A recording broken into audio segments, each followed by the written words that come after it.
Fala aí, galera! Estamos de volta, Botafogo, história, ontem, hoje, para sempre. Rapaziada, hoje nós vamos bater um papo aqui com vocês sobre as Copas do Mundo, 58, 62 e 70, mas sob a ótica preto e branco, ou preta e branca, como você queira.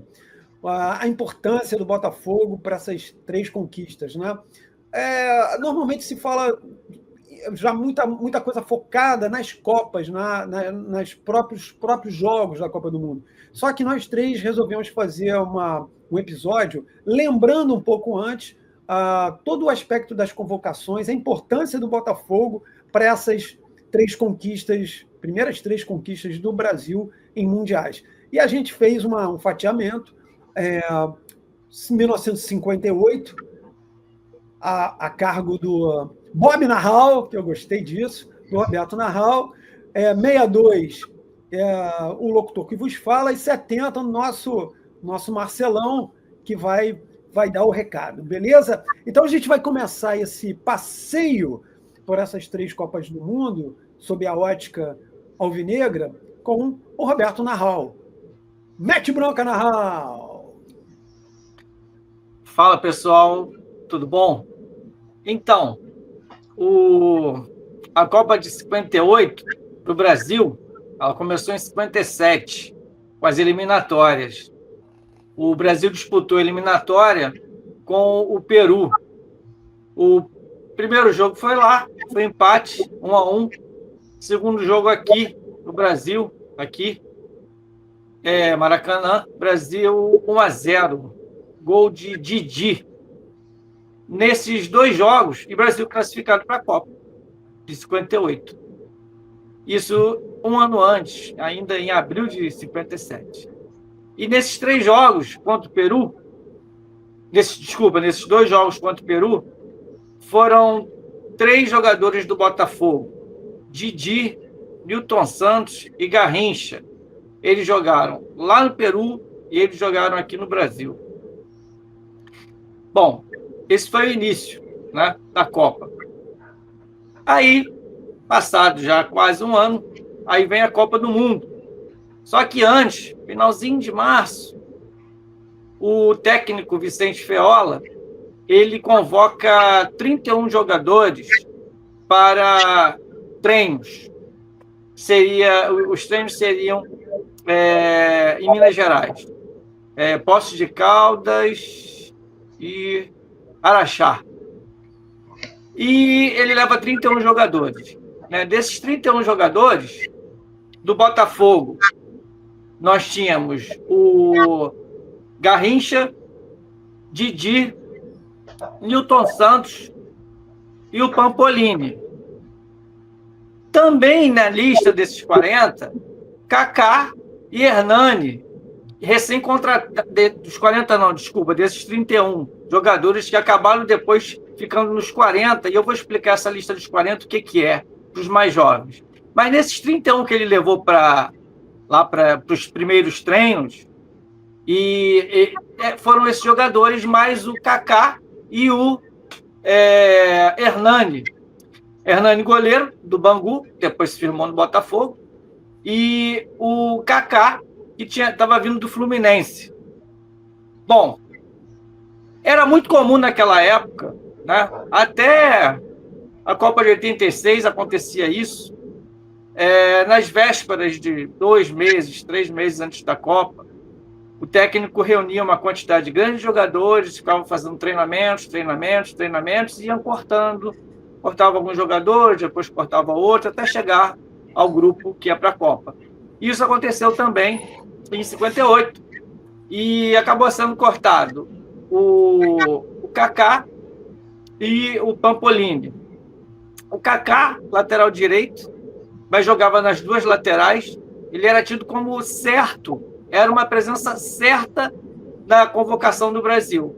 Só que ele, né, pelo que me passou o colega Eduardo, que entrevistou o Paulo Amaral, e disse que ele era muito focado nos estudos. Ele se formou em engenharia, ele estava cursando a faculdade de engenharia, E ele pediu para não ir à Copa, porque estava focado na faculdade, nos estudos. E, na época, o próprio João Avelange fez uma declaração que não gostou, que quando ele era atleta de polo aquático, e ele sempre servia a seleção e tal, mas cada um tem a sua escolha, e o Kaká pediu para não ir, e ele não foi para a Copa, mas ficou na lista dos 40. E que lista é essa dos 40? Em 54, a FIFA instituiu uma listagem de 40 jogadores. Desses 40 jogadores, 22 seriam inscritos para a seleção e os outros ficariam de fora, mas caso acontecesse uma emergência dentro de um prazo estipulado pela FIFA, poderia substituir o jogador lesionado por alguém daquela lista dos 40. Né? Então, o Kaká ficou na lista dos 40. O Pampolini também, grande jogador, ele chegou no Botafogo vindo do Cruzeiro, se destacou na seleção mineira, centro médio fino, sabia muito bem dominar uma bola, finíssimo nas jogadas. Ele acabou se lesionando em Araxá, no treino, e também foi cortado dos 22, ficou na lista dos 40. O Hernani, goleiro, que também recém-chegado, assim como o Kaká nem tinha jogado pelo Botafogo ainda, o Hernani também ele não foi para a Copa, ficando na lista dos 40, juntamente com o goleiro do Vasco, na lista dos 40. Carlos Alberto, goleiro do Vasco. Então, o Brasil seguiu com esses 22 jogadores, sendo que desses 22, Didi, Garrincha e Nilton Santos do Botafogo. É o Botafogo na Copa de 58. Fato interessante, né, que a numeração dos jogadores foi feita, não se sabe exatamente a explicação. Pode ter passado do prazo, são várias teorias, várias explicações, mas o interessante é que Didi foi inscrito com o número 6, o Nilton Santos com 12 e Garrincha com a 11. E eles disputaram a Copa com essa numeração. Bom, como é que aconteceu o Brasil na Copa? Como é que ele chegou ao título? Né? A primeira fase, o Brasil jogou com a Áustria, ganhou de 3-0 no primeiro jogo, e o Nilton Santos ele fez um gol, o segundo gol do Brasil, um golaço. Né? É um jogador que ia à frente, se apresentou, foi para o jogo e definiu com categoria a bola e fez um golaço. O segundo gol do Brasil. O Brasil ganhou da Áustria de 3-0 e o Didi também jogou fino da bola, mas isso é até redundante porque em todas as partidas ele jogou fino da bola e mais à frente a gente vai ver o que toda a imprensa falou, né, e elegeu o Didi. Segundo jogo foi um jogo difícil, um jogo contra a Inglaterra. Né? A Inglaterra ainda vinha com a perda de muitos jogadores no acidente aéreo que aconteceu meses antes, mas o time ainda um time sólido, né, defesa sólida, um jogo difícil, né? E o Brasil jogou bem, mas não conseguiu furar a defesa da Inglaterra, foi 0-0, né?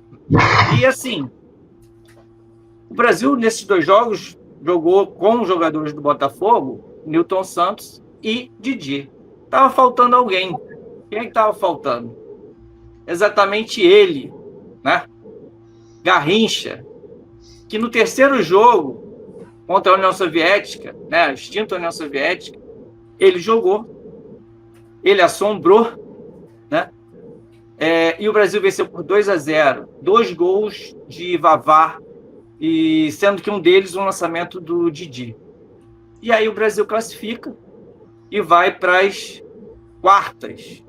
Né? Era a Copa antigamente com 16 seleções, então a fase de quartas de final. O Brasil pega quem? País de Gales, também com uma defesa sólida, um jogo difícil. O Brasil ganhou de 1-0, foi gol de Pelé, que também tinha estreado na Copa, também havia estreado na Copa junto com o Garrincha contra a União Soviética.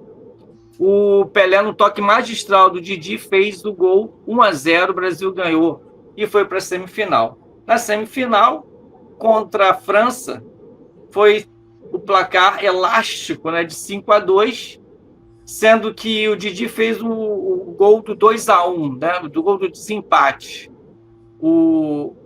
Foi o gol do Didi numa falta que ele cobrou, aquela falta que a gente chama de folha seca, né, que o Marcelão já descreveu aqui como é que é esse gol, né, em gravações passadas. E vem a grande final, o Brasil ganha de 5-2, joga de forma magistral. O Didi foi eleito o melhor jogador da Copa, né? Em várias outras eleições, os melhores 11, né, da Copa, 5 jogadores do Brasil, sendo que os 3 do Botafogo estão na seleção da Copa: Garrincha, Didi e Nilton Santos, além do Djalma Santos e do Bellini, né, figurando na seleção da Copa, 5 jogadores do Brasil. Então, você veja a importância, né, dos jogadores do Botafogo nessa conquista, principalmente a partir da entrada do Garrincha, que o futebol ficou mais solto, mais leve, mais vistoso, né?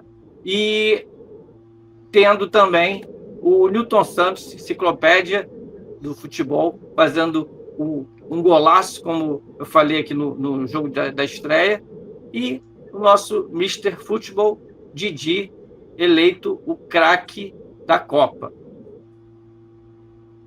Então, essa foi a marca do Botafogo da Copa de 58, desde a eliminatória até a conquista da taça.